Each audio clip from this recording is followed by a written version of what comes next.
All right, my wish for everyone is that at some point in your life, you meet a group of people that are into the same dumb things that you are into.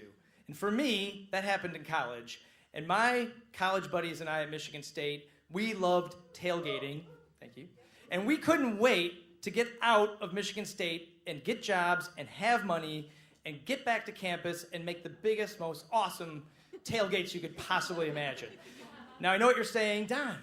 Are you still in college? Like, no, I look so young. But I moisturize, and for me, college was about 20 years ago. So I had this group of friends, and if you're really lucky, you will have a friend that no matter what crazy idea you throw out there, it's not crazy enough for him, and he wants to make it crazier, and he wants to top you. And that's what I had in my friend Matt. And that's why I loved him, and I think because of him, that's why these tailgates came off. Our tailgates had everything.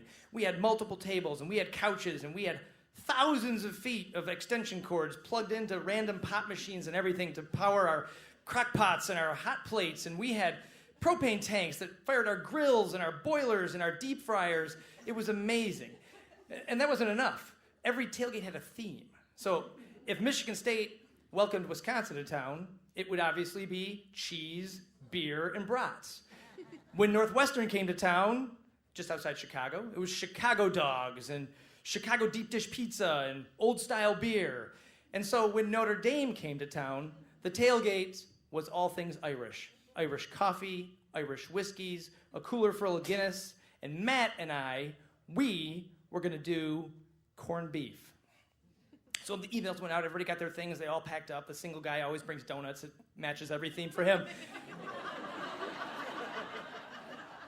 Well, we were gonna do the corned beef. The only problem was we were fresh out of college, neither one of us has ever seen or knew how to prepare a corned beef, and we were living in apartments, we didn't have pots and kettles, and we were incapable of making a corned beef. But we had a plan. And so we told our wives, did I mention that I had a wife and he had a fiancé, and neither of them were nearly as excited about tailgating every week and the 5 a.m. wake-up call that allowed us to get up to campus. But we explained to them our great idea. We lived in Detroit, and after work on Friday, we were gonna drive 3 hours to Grand Rapids to my parents' house, where she would have the pots and the kettle, and we were gonna make the corned beef there. Brilliant idea, a perfect plan. So here's the numbers. We bought a 30-pound corned beef. Does anybody know how long it takes to boil a 30-pound beef?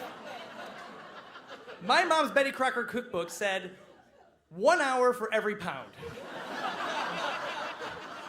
So here's the Blues Brothers math.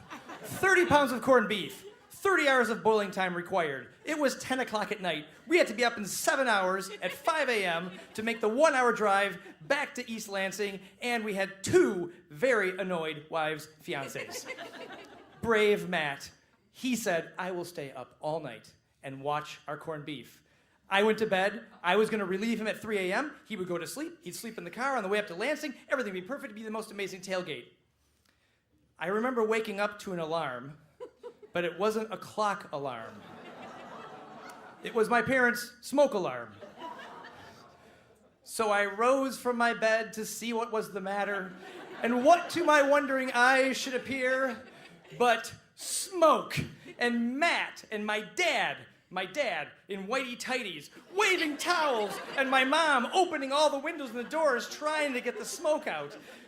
Matt had fallen asleep, the water had boiled out of the pot, and the corned beef was blackened. And so Matt, thinking quickly, said, let's just cut off the burnt parts, boil what we can, we'll salvage the day, and go. So that's what Matt did. Matt made the best of every situation. And we got to tailgate, and it turns out, thank God the single guy brought donuts, because that was the highlight of the meal.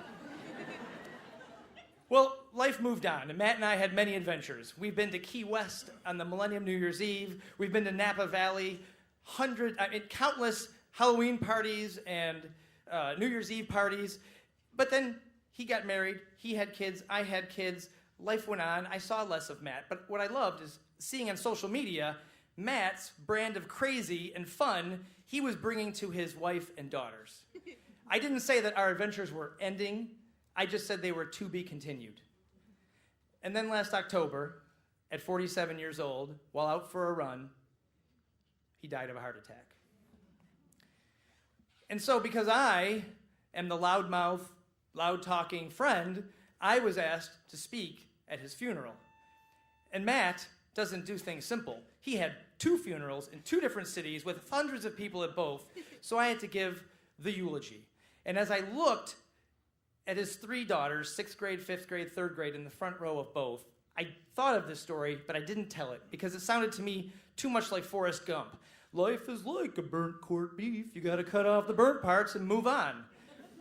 But I wanted them to know this story because isn't that why we tell these stories? These stories, even the people that have gone, as long as we're telling stories about them, they're still here. And maybe you'll be at a tailgate someday and you'll tell this story and Matt will be at that tailgate with you. So what I learned was Matt made everything better. Everywhere he went, life was better.